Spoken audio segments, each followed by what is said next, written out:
Hello, transportation class.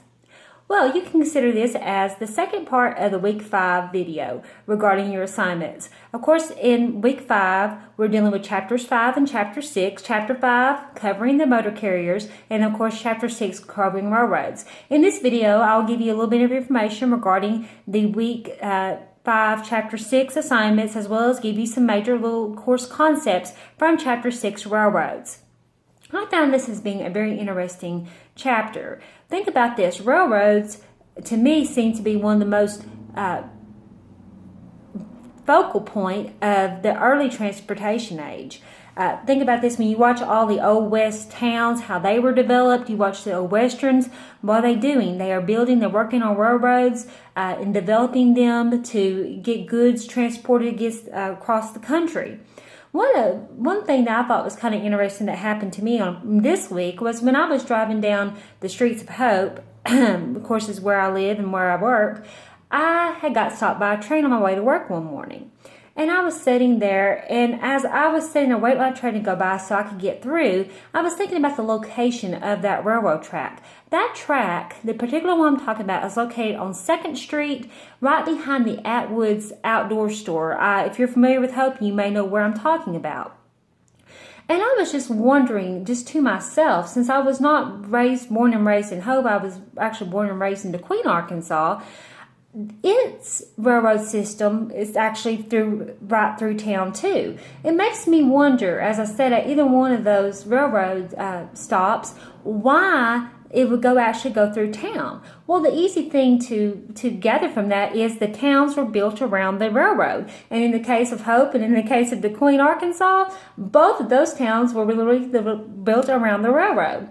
But it's interesting to think that now today, would they actually route the railroad through that town, or would they do it around town? This is kind of something just to think about. And on transportation, I'm not actually looking for an answer. I just want you to kind of think about what would you think that's something to actually ponder? I think it is. I think it's interesting to ponder that. But think about this. Towns that are not built around railroads, they died, right? Let me give you another great example. My family lives in a little town 15 miles from DeQueen and 19 miles west of Nashville, Arkansas, called Locksburg. Now, Locksburg is a little bitty spot in the road, and if you go through it and you blink twice, you're through Locksburg. Now, Locksburg was once the county seat of Sevier County, which DeQueen is located in, is a neighboring county to Hempstead County. But the thing about DeQueen and Locksburg was when the KCS Railroad decided to route through DeQueen, Locksburg no longer became the county seat, and then it pretty much died. There was a courthouse that was located there, the jail was located there, and from all my recollection of the history of Locksburg, it was all that was relocated to DeQueen, which is 15 miles west of that town. So it's kind of interesting to think how if the railroad was able to actually route right through Locksburg, it would be actually a different story today. So, railroad, I give these examples, some personal railroad examples, so you can kind of think about that. It's very interesting. And if you're a history buff and you like to study little Arkansas, South Arkansas towns, do Google searches, do an internet search. I'll be glad to even give you information. There's a Facebook page about the history of Locksburg and how it and DeQueen got started, and as well as these little towns. And Hope, I know, has a great history about their railroad.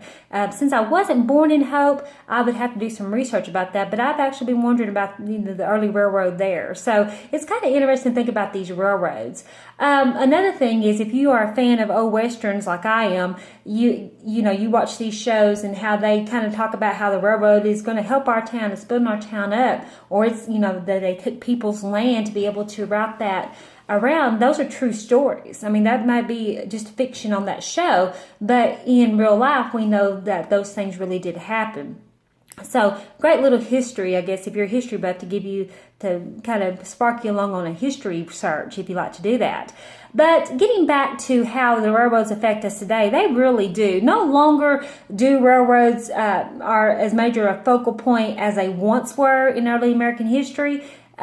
because we now have the interstate highway systems and other forms of motor carriers, airways. But some things as you look through the book and some of the objectives from Chapter 6, we got to appreciate the contributions of the railroad industry to the development of the U.S. economy. I mean, really, to me, in my opinion, they are the first transporters. And, of course, we know that. And then also be aware of the current issues that are facing the railroad industry today. As you read through there, just think about this. The railroad industry has maybe not secondary, but they're not in first place like they once were regarding transportation. But we do see those every morning coming down our highways and coming through our towns. And as we go through down the highway and we come through our towns and our streets and we get stopped by them on our way to work, we can see that they still are playing a part. But I wonder in the future, will they still actually playing a part? Some of the things I want y'all to realize at the very end, the financial plight of the railroads has improved when deregulation came into play in the 1980s, and the railroads, they've been able to respond more quickly to the transportation changes of the economy, the transportation needs of the economy, so to speak. So it's a really interesting chapter as you read through there. One thing I want y'all to realize is that, again, railroads are not going anywhere right now. They may not be around in the future. I highly doubt that, but you just never know. Things that 100 years ago people thought would be around are not around today. But next time that you're going down a street, a country road where there's a railroad, I want you to stop and just appreciate it being there. Yeah, sometimes it can be a danger to travel. It can be a hindrance to travel, but it's also a very important critical link in our supply chain. So think about what that boxcar is carrying next time you see it, and think about what products and how what might be in that boxcar could actually end up at your local Walmart shelf or in your home. So that's pretty much, again, with my whole stance on the transportation for this course, is to realize from what's on that boxcar, what's on that big truck is going to end up in your freezer next week. You just never know how you have such personal connection to that. So I hope you enjoy reading Chapter 6. If you need anything from me, just please, again, get in touch with me. The Remind app, my email, or my office phone. Hope you have a great week.